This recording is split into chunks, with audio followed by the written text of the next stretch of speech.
Hello, my heavenly tea friends. Tea party time. Coffee. Sometimes I want coffee. Today it is. I've just come back from school. This is my almost last week at school, the last week there with the little ones. So it's interesting. Interesting is a feeling, you know. It's when you don't want to label the feeling you have. It's definitely a feeling. I'm continuing my theme on home and families. The most beautiful thing, isn't it? Well, you could just have this planet full of animals and that would be lovely. Amma's quite happy about animals too, but we happen to be here, these funny, conscious builder creators. And so we have to be very, very, very, very, very conscious about our families because that's where the new ones come in. And so far, it's the kind of incidental thing. I know from my childhood, there were families who really, you had this sense of beauty about the family. It was a different time though. That's a long time ago, 50 years ago, half a century. We used to have families where Daddy went out to work and Mummy stayed at home. And having been a mummy who stayed at home while Daddy went out to work for a short while, there is a big story behind that, but we may not go into it now. It's a lonely thing. You are so over the moon ecstatically in love with your child. And then, oh my God, it's so lonely. Well, I had a unique situation when I had my first child. I was in Germany, very newly in Germany, very young, 21, in Germany, learning the language, not in any way integrated into a friendship circle. A little bit later, I did create that, but that was when my son was 1.5. So the original early days of my motherhood were very, very lonely. So at that time, the daddy, had a job and went out to his job, which was good for us, for a little bit of money. And this existence was, of course, me and the baby in this beautiful love cocoon, because that's what happens when you give birth. There's this blossoming. But what was entirely missing was this loving presence of exchange with other mothers, with other families. We did not have that. And that memory held a lot of information for me. So as I grew up as a mama and had my other 2 children, even though my then husband was sometimes working, sometimes not, he found it really hard to hold a job because he wasn't interested in investing in it. And so sometimes he was at home, sometimes he was working from home. But what I did, I was studying my PhD and raising the children. So I brought people into the home. I created little play groups and I brought other adults with children or not children into the home. So we had this beautiful social experience where the children had contact to other children and other adults. Perfect, isn't it? Wonderful to have many people. And there's always the exchange of gifts between people, the meals, the fun, the laughter, the intelligence, the ideas, all these wonderful things that happen. But now, let's fast forward. It's now 30 years later, a little more than that. And mummies and daddies tend to go out to work and mothers will stay home for a little bit. The government will give you a little bit of money if you're in some countries. Germany, they're much more generous. England, they're a little bit, because Germans desperate for new babies. That's why they're a little more generous. They need more children to be born. England, a little bit. So very soon, unless the father earns lots of money, the mother has to also go to work. And so then it's the baby gets, if you're lucky, maybe to the grandparents or something. You all know this story. This is a very familiar thing. Why am I bringing this up? Why am I bringing a video? Because there are people who say, yeah, we must go back to the good old days.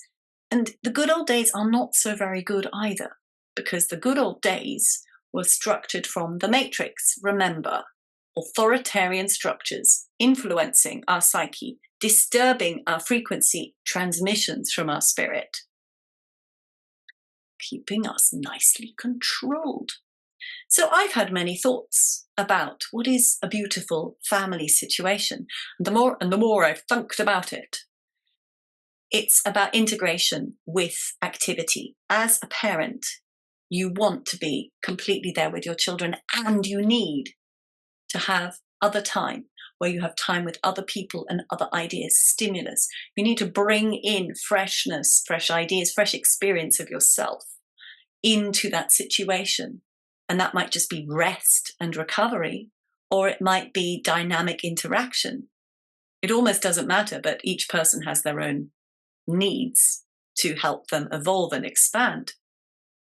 But the way we're living currently is we connect through this kind of thing. Yay! Thank goodness for it. Videos, the internet.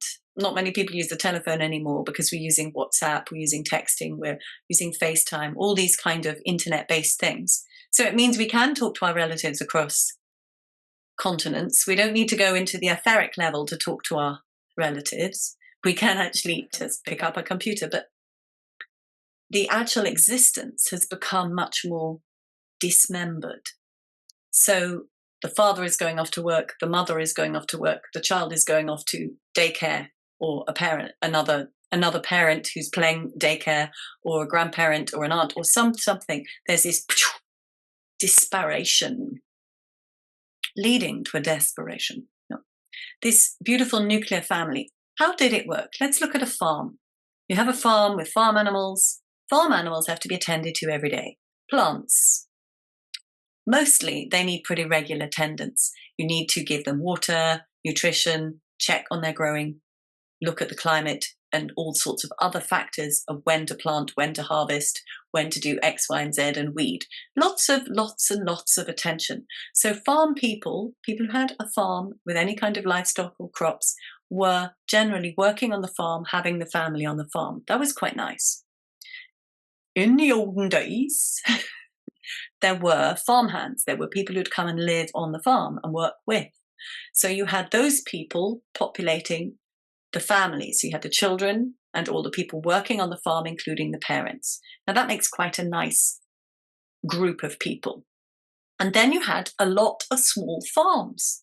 So you could make a short drive or a ride, whatever it was, to get to your neighbours, and you would have other little communities to interact with. That was great. That's a nice kind of a model.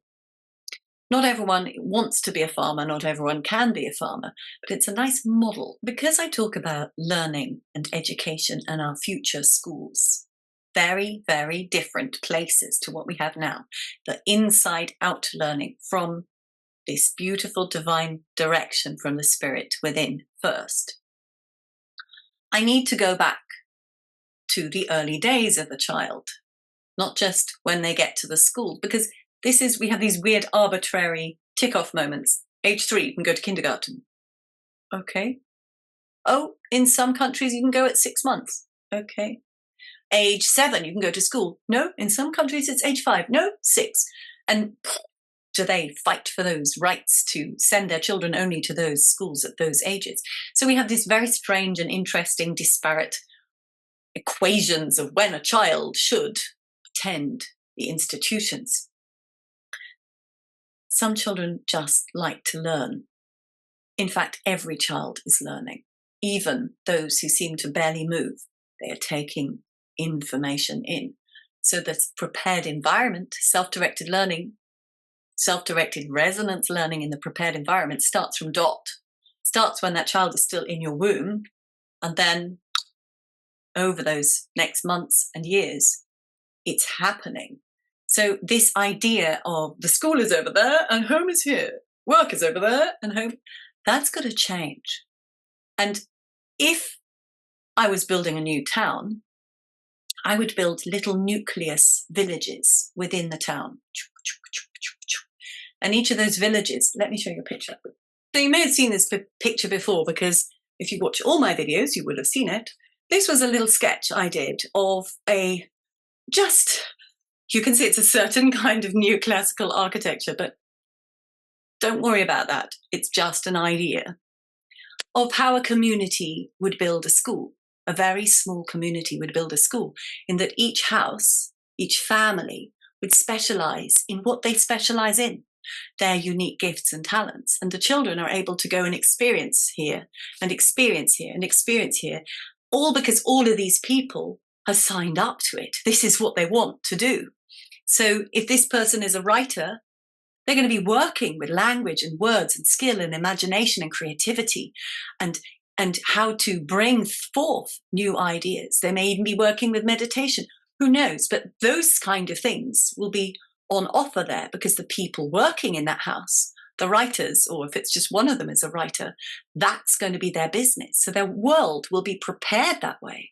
Children will go in and there will be a special place for them to work alongside and with, monitored and supported by those adults in the same way with any other subject. So a very small nucleus experience with, and look here just for now, there is this idea of a shared outdoor space. Each one of these places would have their own spaces behind, but the outdoor space can be used for your laboratories to grow, to research, to all of the plants, for playing areas. There are many, many reasons you would want to have a very basic structure. This is like the village green, but a very small version. When you have these little schools, it's the same thing for the babies. There is exchange. When I need to go over there for 2 weeks, that's tricky. I take my child with me. If I need to go over there for a day, I can work with someone, one of my neighbors, who can look after my child. So there are different ways of operating, but this merging of humanity in a frequency resonance that supports each other, where there's love and excitement and joy and sharing, we haven't had that for a long time. Yes, we live in resonant neighborhoods in that if you choose a village, you will find that the village you have chosen somehow has some kind of resonance with you. The town you have chosen has some kind of resonance, whether it's for you to clear some stuff or whether it's for you to grow. It's almost one and the same. Every place we choose is done from some part of us, and it always has something to bring us. If we design our places to live, we can really get active on the creational side. So I was talking about mummies at home and daddies going to work. Now, if you have that kind of situation where there are places which are homes and which are working places, I mean, hey, you know, mummy might be here at home doing some work sometimes. Daddy might be working with this person because this person's a printer. That's a very short commute. That kind of thing is possible. That's a very exciting kind of interrelationship. It's almost like the old guilds in medieval times. Guilds where you had the carpenters all in one area, you had all the paper makers all in one area, you had all the fabric weavers in one area, and there were guilds that united these people. It's almost like that. I'm not saying specialization. I actually want huge diversity. But if you have small neighborhoods where it is a supportive structure, the people are like-minded and have children of similar kind of ages, that there is this sharing and provision for the children. The living, the very living is how you work. The very living is how you learn. It's a very different experience to everyone get up very early in the morning, get dressed, get changed, eat breakfast, blah, blah, blah, hurry into the car, and go their various ways, perhaps to come back tonight in the evening if you're lucky and say hello briefly before going to sleep. I mean, who created that? Someone wanted hell on earth, yes. And then imagine that journey is, oh my God, hours long in the car. What insanity are we living? We have a very large planet. Why have we let them do this? Planning ordinances. Why have we let them corral us into certain places and not other places? Why have we let certain people own all the land and not others? I have a video on who owns, how much land the church owns in England. You might want to go check out. If the church used that land and started building that, that would be interesting. So, I'm a visionary. I'm pulling in the threads because we're going to be making this leap. We are making this leap. People like me are talking a lot. We're talking crazy stuff of the new earth. We're talking about real love in action, real awareness, real spiritual connection. And that does shift things. It means you override fear, which is the matrix, right? The matrix is created out of fear systems. Control, fear, control, fear. Once you jump above that, you can suddenly start creating, and you find other people who have that same power. locked into what? The creative source of everything, inspiration, God, yes, that divinity. So we don't need to have that separation. Now, why do I keep on saying it's not good? Because when you have father going off to work and mother having to go off to work because you need money these days, yeah? Baby going somewhere, where is the time to observe, to delight in the discovery of that child? Where is the ability to provide for that child of your genetics, come to your spirit through your body? Where is that possibility in that equation for the 2 weeks of holiday you have in the summer? No, that's mostly recovery time. We really have to overthink this. No, not overthink this. We have to rethink this. Family has to be the basis of everything we do. Who is the father? Who is the mother? How are they in relationship to themselves? Who are they in relationship to their child? Who are they in relationship to the surrounding, perhaps their family or their friends, in these supportive structures, in these learning environments, in these development systems for growth and love and joy and prosperity?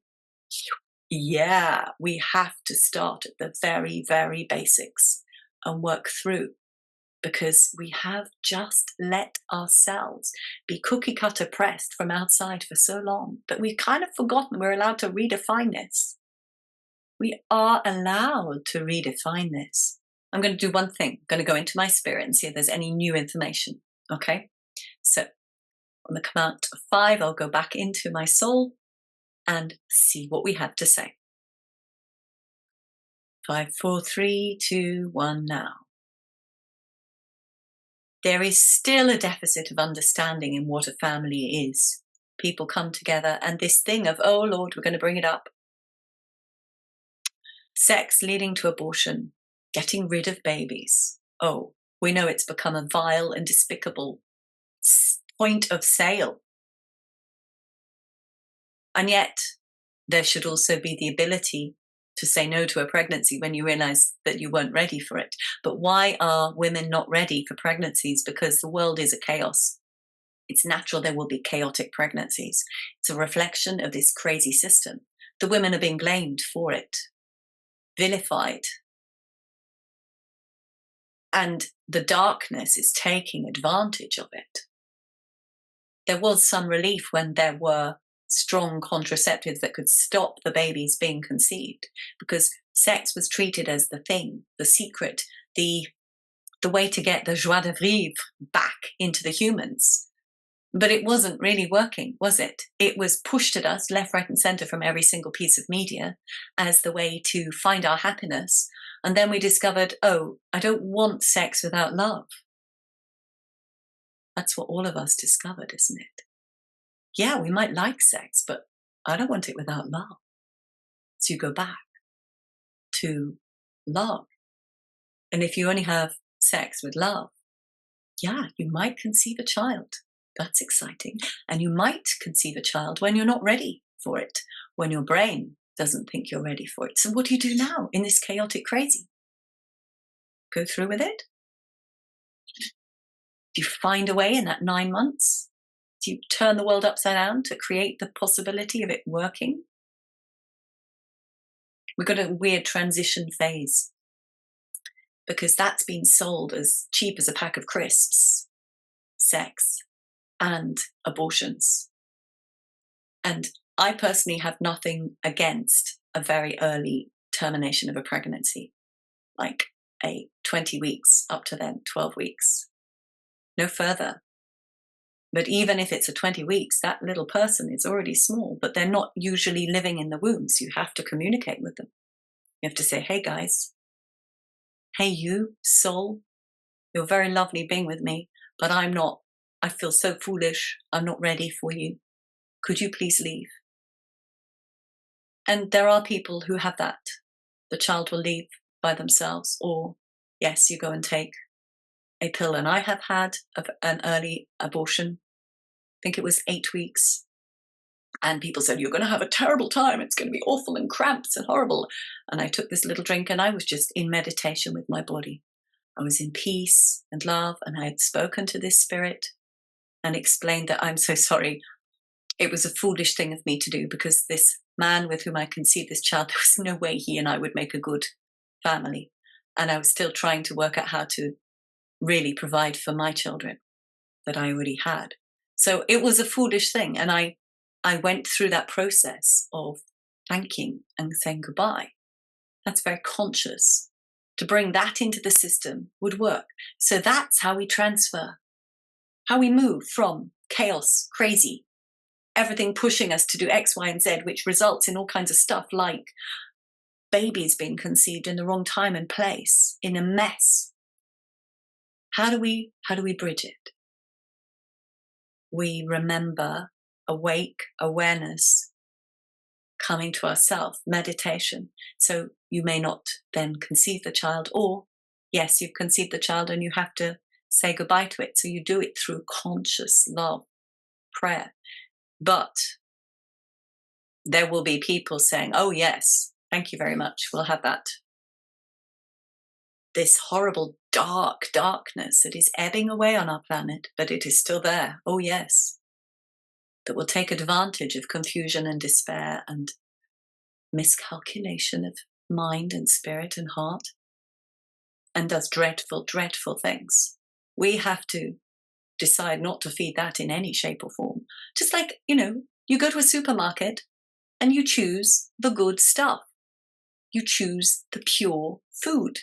I go to a supermarket and maybe 0.5% of that food in that supermarket is what I want to eat. It might be 0.25%. And I choose very carefully. And that's why I'm happy and healthy and fit and full of energy and not ill.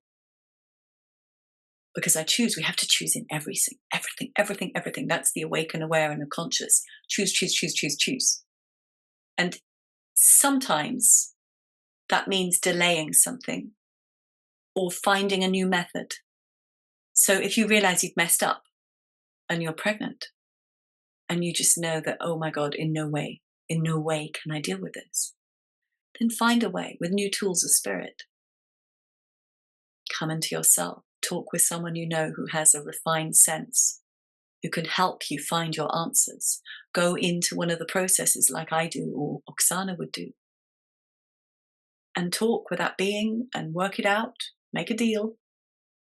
We're always making deals with each other on all kinds of levels. Sort it out. It's possible. And maybe wait. That's the intention. Sometimes those little beings, they come back. I'm convinced that little child I conceived came back into my granddaughter. Quite a while later, there's always a solution and there's always a future. And we have to build it. And the only way we do it is step by step from where we are. And I brought in that little moment of darkness here as I speak here from this. I said I was going to my soul and it went straight there, didn't it? Boom. Because we are in this state of being aware. We have become aware of the systems, manipulation and darkness. And we're saying no to it. We're recognizing it. We're finding ways to stop it, to stop feeding it. And not only to stop feeding it, to build something else. Building something else right now is building within us, clearing ourselves, finding our center point, finding that love within us and our spiritual connection, refining that, holding and building onto that. And from that, you receive the information, spiritual intuition, and you start to rebuild a different kind of life. And as these exterior authoritarian systems crumble and are exposed more and more, which they are every day, and they lose their power every day. They do. Look at the alternative media news and you will see they do. We have to hold steadfast and build and hold the vision, make the connections. We are building etherically right now.